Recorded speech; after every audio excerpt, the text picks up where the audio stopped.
तर आपण काय करायचं, एक चौकोनी असा कपडा घ्यायचा.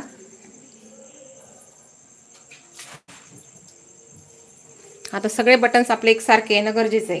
त्यासाठी तुम्ही थर्माकोलचे बॉल वापरू शकता. मी असा एक व्हाईट कलरचा मोती वापरला आहे, जेणेकरून सगळे आपले जे हे आहेत, आपले सगळे पॅच आहेत, हे सगळे पोटली बटन्स ते सगळे एकसारखे येतील. आणि त्याच मॅचिंग रंगाचा धागा वापरायचा आहे. हा धागा वापरल्यावर हा या ठिकाणी पकडायचा आणि एकसारखा गुंडाळून घ्यायचा याला.